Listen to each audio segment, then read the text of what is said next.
Hey there, it's Rebecca with the Connext Exchange, and I am here to continue the conversation with Maxwell Bevilacqua, who is with Max Negotiating. And he recently joined us for a conversation called Realizing Potential Negotiation as a Way of Being. Welcome, Max. I have to say, we got way more than we bargained for with your conversation about negotiation, and I think it showed one of the biggest misconceptions. Like, we think of negotiation as this really strategic thing, sitting down at a long business table, and it's part of everyday life. So how did you get into negotiation to begin with? What drew you to that field? Sure. Well, first, Rebecca, thank you so much for having me a second time. It's very energizing to be in any proximity to this group. I think I've always been interested in influence. How do you get people to do stuff? And the more that I read books about it, I'm specifically thinking about a book called The Art of Power by Thich Nhat Hanh. The more I was disappointed because it was all this like love stuff, right? I was like, no, tell me how to manipulate, please. I would like things. And it turns out that the best way to affect change is to be genuinely concerned with another person's interest sets, and that you're shooting blind if you're unaware. So for me, I had kind of like a winding path after undergrad. I lived in Indonesia for a bit. I worked for a startup snowboard company on a farm, and I was noticing in groups interacting that really smart people, when you put them together, are pretty ineffective. Like, groups do not behave as intelligently as their component parts. And ideally, the group is larger than the sum of its parts. So for me, I started thinking about processes and tools to maximize, group performance and potential. And that could mean a basketball team or, a naval unit, whatever it may be. There are people working together in every dimension of life. Like you're saying, negotiation is always thought of as a corporate activity. This is a thing that people wearing suits do. Maybe they're slamming their fists on the table. I'm not a person who does that. I'm bad at negotiation. And the biggest thing that kind of came to me out of the session was really where I started with all this, which is, oh yeah, negotiation is for everybody. Like, you're doing it whether you like it or not. And I think it's just helpful in terms of a negotiation, instead of thinking about it like dividing value, which is a part of it, thinking about it as any conversation where you want something and are trying to get it. And we're doing that in all of our interactions, whether it's explicit or not. We want things out of our interactions. Like, even if it's things to not happen, like, I would prefer for you not to insult me and my family right now, right? I don't think you are, but this is an interest set. And so we're tacitly kind of aware of these basic things that I think are uplifting, in that they're universal, right? There are cultural differences in what we do, but generally speaking, we have a desire to breathe. We have a desire not to bleed out. We have a desire to eat. And these are the building blocks of negotiations that leave more value for us, rather than divide it or destroy it because we're fighting with each other. Yeah, it's such a big topic. And, when you introduced it, you talked about it as, do you consider it a zero-sum game? Mm-hmm. And I think very quickly, when you started the conversation with the importance of info gathering and considering the other side, it feels so obvious, but we don't do it. So could you share a little more about that very important step of like knowing who we're negotiating with? I love what you're saying for so many reasons. It reminds me of something that we say as like a group of negotiation trainers that are coming out of this Harvard negotiation program, which is that we teach kindergarten stuff, right? Like, these are not profound things that anyone who is pretending that they are is engaging in some marketing. Listen to people, be in a space where you're curious. They're all simple in theory and so hard in practice, given the hardware of our brains, right? We're not well wired to do this kind of thing. We jump to conclusions, all that. And that helps us survive. It makes us really poor negotiators. I see a lot of negotiation training that is, learn this style, use this strategy. But to your point, when you're negotiating with different people, it's different, right? Unfortunately, there's no silver bullet. There's some great models that help you, I think, in every negotiation. The 7 elements is what I preach the good word of, and I think it's super useful. But generally speaking, you need to be present in your negotiation, and you need to be listening, and there's no trick to listening, right? If you're engaging in trickster mindset, I would say it's already off. And just to be clear, when we're talking about using this kind of unconditional positive regard and more thoughtful, mindful negotiation, that's not all of our interactions, right? If you're in a flea market and you want to get a scarf, it's probably not the best use of your time, depending on how busy your itinerary is, to say, hey, why are you offering me this price? Like, what is it about the way that I look, right? I don't think that's constructive. So there are times where, yeah, you're haggling and it's zero sum. But I think the simple but also profound idea is, before you go into distribution and division, go into exchange of information to see if you can create more value, right? The mindset, which I think you can also graph onto a fixed mindset, which I think is popular in corporate environments. It's about shifting that fixed mindset into a growth mindset, right? Yeah. What could be, rather than looking at the past, looking to punish, seeing who's right or wrong, we're looking forward and saying, like, right, what could we do right now? Yeah.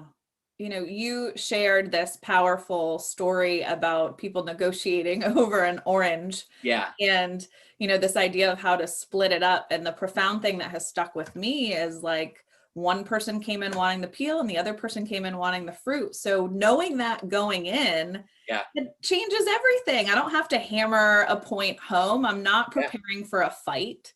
It's Yeah. a discussion where we both come out with what we want.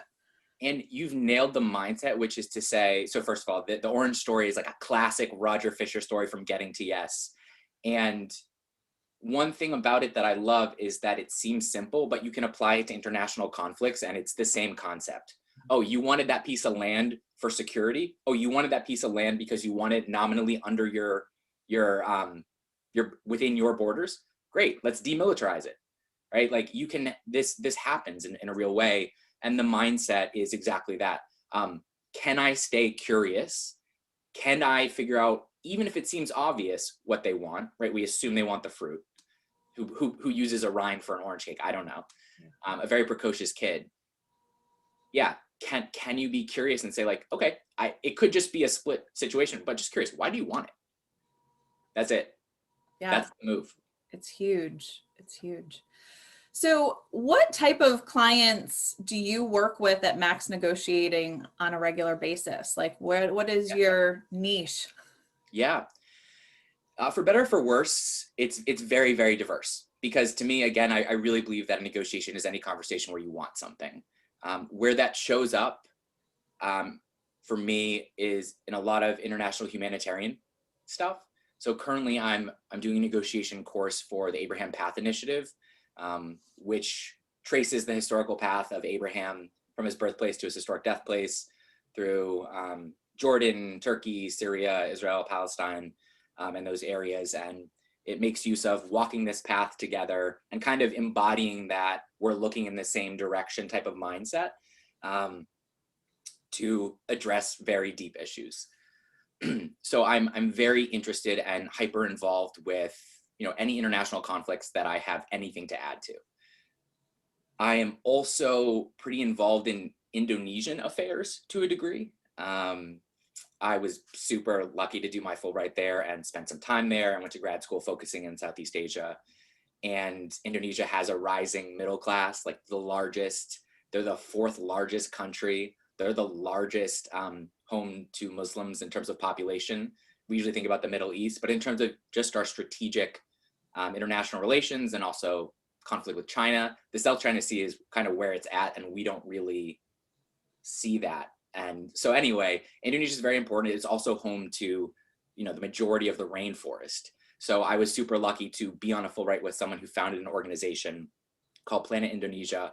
And so I'm trying to get involved more and more in the multi-party negotiations amongst governments, agencies, and nonprofits to, maximize deal value and ideally not destroy the planet while we're doing it. So I have this environmental piece, this international humanitarian conflict piece, where I'd like to spend most of my time. And then absolutely I have, like SaaS software clients, because their teams are working with other teams, or they're negotiating price on a piece of software or renewal, and the concepts still apply, right? People still have interest no matter where they are, no matter what type of business they're doing.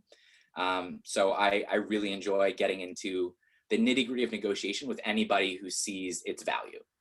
Yeah. So I also really like not selling, which I think is interesting because in negotiation, everything is so inquiry-led or ask questions that I think for a lot of us, it's counterintuitive to be like, hey, I'm great, I'm good. When in reality, what we're saying is like, hey, we're all not great at this. Here are some tools that could help.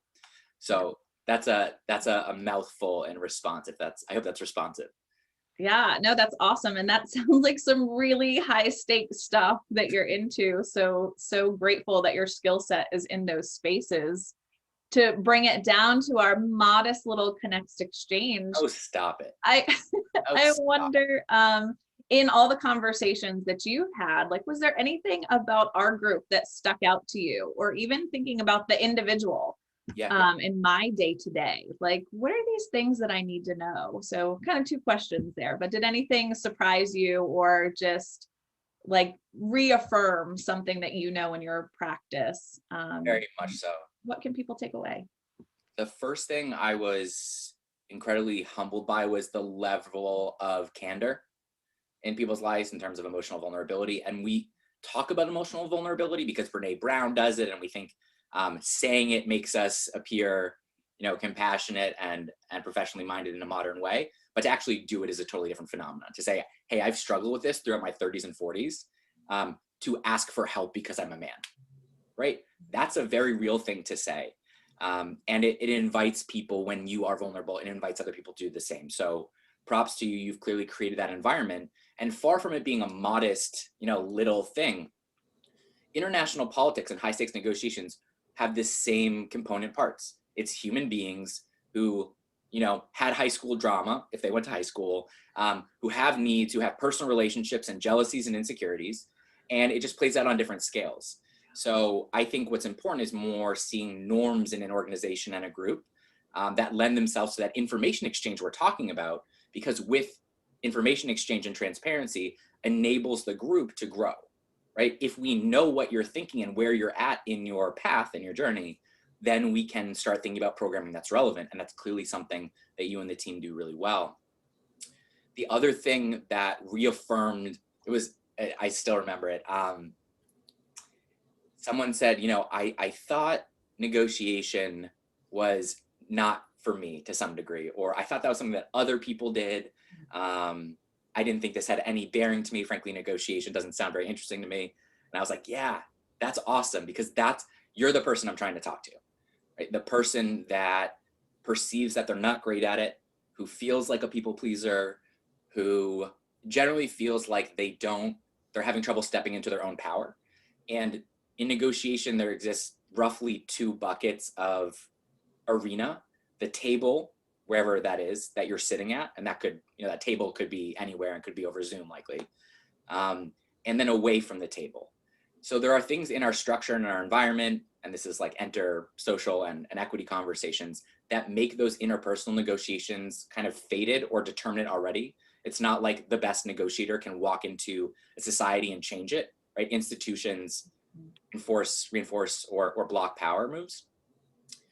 But in terms of saying, for whatever power I do have, given what I have, given the cards I've been dealt, how can I play them to the best of my ability?